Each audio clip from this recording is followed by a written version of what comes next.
So today we are getting Chat GPT to write us a Jon Snow sequel. And apparently you can't ask it to write what happens to Jon after season 8.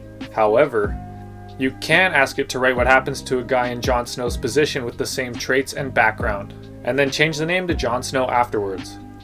So without further ado, enjoy. Part 1. The Banished Knight. Jon felt a cold wind biting at his skin as he rode towards the wall. The bleak and barren landscape of the north stretched around him, as far as his eyes could see. He had never felt so alone, so exposed, so vulnerable. He glanced down at his hands, still gripping the reins tightly. They were calloused and scarred, the marks of a life spent wielding a sword and shield. But that was before the war, before the betrayal, before the Dragon Queen had burned everything to ashes. He had been wrong. The final battle had been a bloodbath, a nightmare. Jon had seen his friends and his enemies alike fall around him, consumed by dragonfire or by steel. He had fought until his arms gave out, until his heart gave in.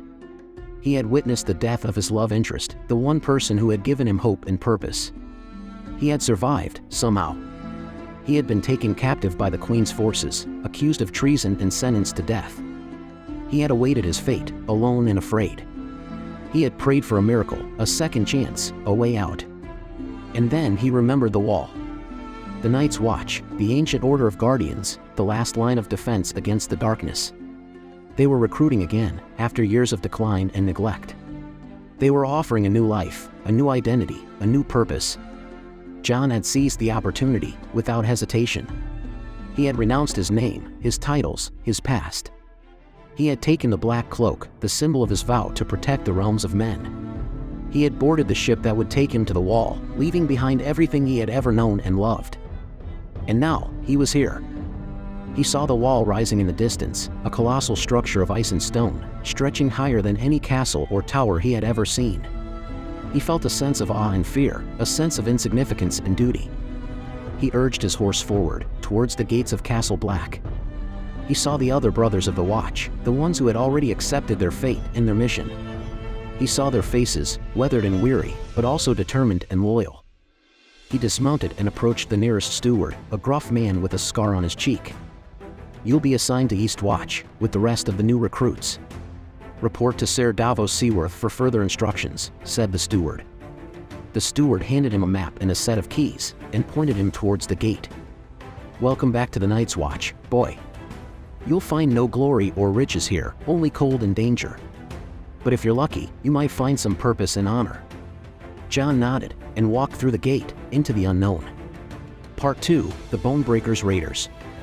The wind howled across the frozen tundra, whipping up a flurry of snow that stung Jon's face like 1,000 needles.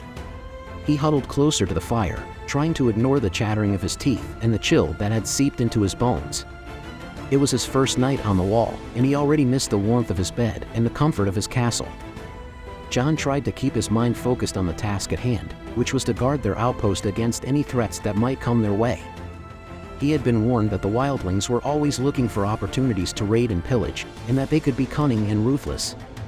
He had also heard rumors of a powerful sorcerer among their ranks who could raise the dead and control the ice.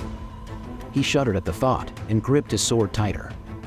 He had trained for years to master the art of combat, but he had never faced anything like that. He wondered if he was ready for such a challenge, if he had the courage and the skill to protect his comrades and the realm. He wondered if he would ever see his home and his loved ones again. The answer came sooner than he expected. In the middle of the night, they were awoken by the sound of horns and drums, echoing across the mountains. Jon scrambled to his feet, his heart racing, and grabbed his shield. He followed his captain outside, where he saw the nightmare that awaited them. A horde of wildlings was charging towards their outpost, led by a giant of a man who wielded a club as big as a tree. Jon could see the madness and bloodlust in their eyes, and he could hear their howls and curses. He felt a surge of adrenaline and fear, and he knew that he was in for the fight of his life. He raised his sword, and joined his brothers in a shield wall. They braced themselves for the impact, and clashed with the raiders like a wave against a rock. Jon felt his arms strain and his breath quicken, as he parried blows and delivered strikes. He could hear the clash of steel and the screams of pain, as his comrades and the wildlings fell. The fight was brutal and chaotic, a dance of death in the midst of the blizzard. Jon lost track of time and space, and focused only on survival. He felt his shield crack and his armor dent, but he refused to yield.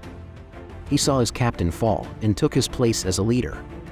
He rallied his comrades with his voice and his actions. He fought with the fury of a man who had nothing left to lose and pushed back the enemy.